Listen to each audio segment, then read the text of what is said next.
Une entente historique entre des victimes alléguées d'agressions sexuelles et le diocèse de Québec a été présentée à la Cour. Bienvenue à Nouveau Info Québec.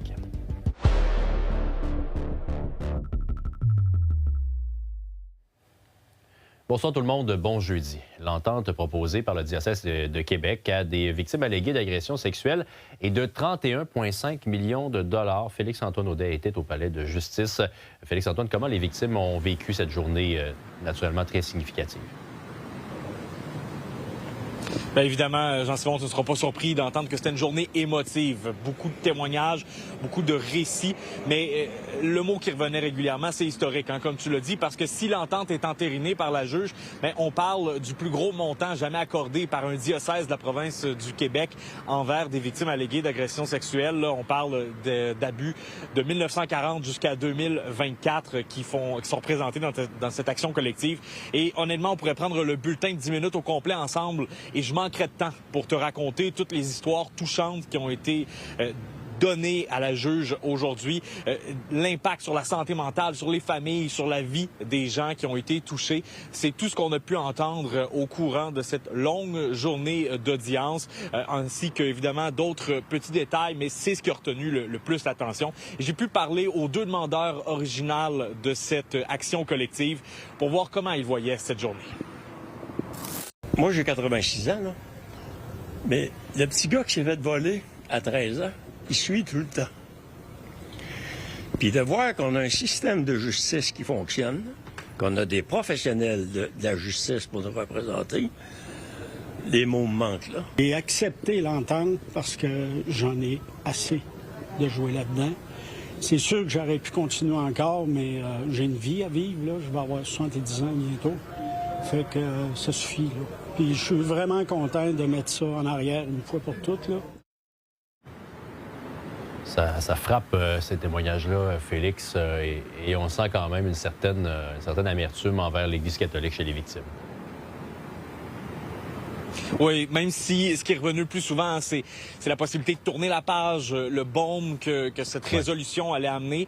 Bien, il y a eu beaucoup de témoignages et de discours vers les représentants de l'Église pour leur parler de ce qu'ils leur avaient fait. Et vous venez d'entendre M. Bolduc qui a probablement été l'un des plus clairs envers ça. Il a été très, très agressif envers les membres de l'Église. J'ai pu parler à un représentant du diocèse qui a exprimé un peu comment il avait reçu ces témoignages.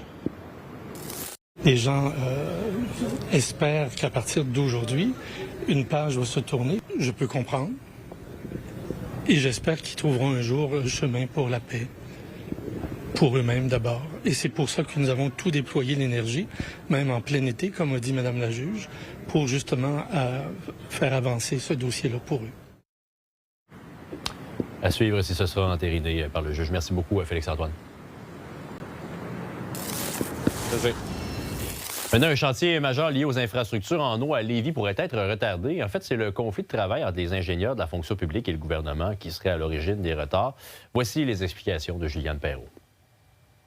On est sur la rue Halley. La conduite ici, sous nos pieds, est décrite comme la colonne vertébrale des infrastructures en eau de la ville de Lévis. Le projet de la remplacer est évalué à 12 millions de dollars, mais on craint des retards et des dépassements de coûts dans le projet aux frais des citoyens. On parle du remplacement de la conduite d'émissaire. Donc, la conduite qui part des étangs aérés facultatifs et qui s'en va au fleuve, elle est à remplacer parce qu'elle est vétuste et pour en grossir le diamètre. On ne voudrait pas, excusez-moi l'expression, mais que les tuyaux pètent et que ça se ramasse dans les rues, dans les stationnements et un peu tout partout. Pour être en mesure de faire les travaux dans la plage qui nous a été accordés par le ministère de l'Environnement, on doit commencer les travaux préparatoires dès le mois d'août. Pour débuter les travaux, la Ville de Lévis a besoin d'un certificat d'autorisation du ministère de l'Environnement. Le document doit être signé par un ingénieur et ceux-ci sont en grève depuis le 6 juillet dernier. L'appel est prêt, l'entrepreneur est prêt, la Ville de Lévis a fait ses devoirs et on a besoin du certificat d'autorisation. Au moment où je vous parle, la Ville n'a pas le certificat d'autorisation. Et ça aussi, ça a une incidence budgétaire parce que l'entrepreneur doit respecter une fenêtre. On peut parler de plusieurs centaines de milliers de dollars. Donc, tout coût additionnel engendré est assumé par les citoyens de Lévis. Ce que le maire de Lévis demande, c'est de trouver une voie de passage pour que les travaux débutent en août. Selon le président de l'Association des ingénieurs, la seule solution est d'en venir à une entente. On compatit avec le maire de Lévis, c'est plate, là, c'est des victimes collatérales de notre greffe, mais quand même, c'est épouvantable ce qui se passe au niveau des infrastructures publiques, puis on ne comprend pas pourquoi le gouvernement ne veut pas investir dans ces ingénieurs. Il y a des écureuils qui vivent dans les hôpitaux, nos enfants vont dans les écoles, ils leur pleussent à la tête, ils ont du plomb dans l'eau potable. C'est clair que ce conflit-là n'aurait pas eu lieu d'être. Si le gouvernement avait été raisonnable, s'il avait négocié de bonne foi, écoutez, là, il s'est rendu coupable de négocier de mauvaise foi, il y a un jugement qui est sorti il y a 2 semaines. Donc, on est face à un gouvernement qui négocie de mauvaise foi. S'il avait négocié de bonne foi, le conflit serait terminé. M. Blaney aurait ses autorisations, puis aujourd'hui, on est en train de travailler pour redresser les infrastructures publiques. À savoir si les délais pouvaient avoir un impact sur les usines, des traitements des eaux usées ou sur le moratoire en vigueur, le maire nous répond ceci. Donc, c'est sûr que ça fait partie du grand plan, mais pour l'instant, on n'est pas, ce que je vous dirais, dans le cheminement critique du projet de mise à jour de nos installations de traitement des eaux usées. Mais ça a des incidences financières, ça a des incidences aussi au niveau de la sécurité puis de la modernisation de nos infrastructures qui, on l'a vu, sont désuètes. La Ville de Lévis rappelle avoir rempli toutes les exigences environnementales nécessaires au coût d'1,2 million de dollars et espère débuter les travaux en août. À Québec, Juliane Perrault pour Nouveau Info. Il y a un décret du gouvernement du Québec qui autorise la CEPAC à vendre des lots situés autour du Mont-Sainte-Anne de gré à gré. Une autorisation qui s'inscrit dans le cadre de l'entente pour améliorer les infrastructures récréotouristiques du Mont-Sainte-Anne. La loi oblige habituellement la CEPAC à vendre un immeuble seulement par enchère ou par soumission publique, sauf sous autorisation du gouvernement. C'est Jeanne Robin qui va être candidate à l'investiture du Parti québécois dans la circonscription de Tachereau. C'est elle qui était aussi candidate pour le parti lors des dernières élections générales en 2022. Elle était jusqu'à tout récemment directrice principale de l'organisme Vivre en Ville et présidente également de Piétons Québec. On est en plein festival Juste pour rire Québec. Pour en parler, je reçois le président de Juste pour rire, Sylvain Parent-Bédard. Bonsoir, Sylvain. Bonsoir. Bon, on va mettre quelque chose au clair dès le départ. Là. Qui rit le plus et le mieux à Montréal ou Québec? Ah, définitivement Québec. Et ça, c'est pas du chauvinisme. C'est pas juste parce que t'es à Québec là. Non, c'est pas juste parce que je suis à Québec. Tous les humoristes, sans exception, adorent venir jouer à Québec. Il y a quelque chose qui se passe dans la capitale. Pour un spectacle, par rapport proportionnellement à la métropole, là, je pense qu'on vend 2 à 3 fois plus de billets dans la capitale. Pourquoi? As-tu une théorie? J'ai probablement que lorsque les artistes ou les spectacles ou les événements se déplacent dans la capitale, ça devient vraiment un événement culturel pour nous.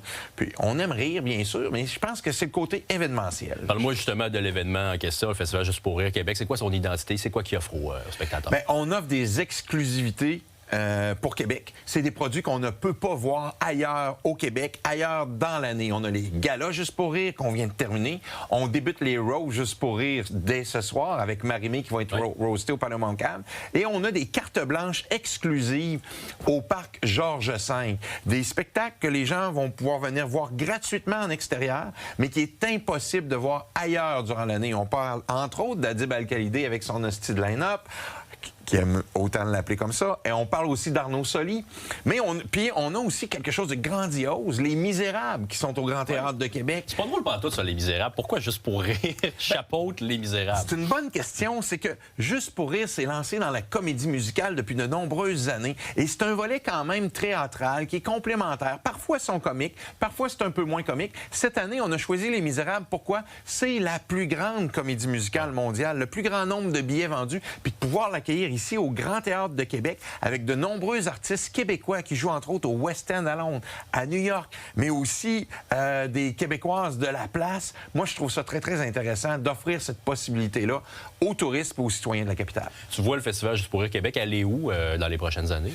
On a des plans qu'on va annoncer, un plan stratégique bientôt, mais c'est clairement très complémentaire à Montréal. 2 festivals différents qui vont avoir leur propre public, leurs propres produits exclusifs, et on le voit grandir. Grandir en animant les rues du Vieux-Québec, de multiples scènes extérieures, et on va essayer de créer une genre de place des spectacles à partir de l'année prochaine, dans le Vieux-Québec, avec Place Diouville, Palais Montcalm, Capitole, Diamant, scène peut-être à Place Diouville aussi. Donc, on veut vraiment le faire grandir. On veut occuper la place, puis on veut que les citoyens de Québec s'approprient ce festival d'humour-là qui porte désormais la plus grande marque d'humour au monde reconnue en français et en anglais. Ça, c'est quelque chose qu'il faut être fier dans la capitale. On ne peut pas te reprocher de manquer d'ambition. Merci beaucoup, Sylvain. Merci. Bon festival.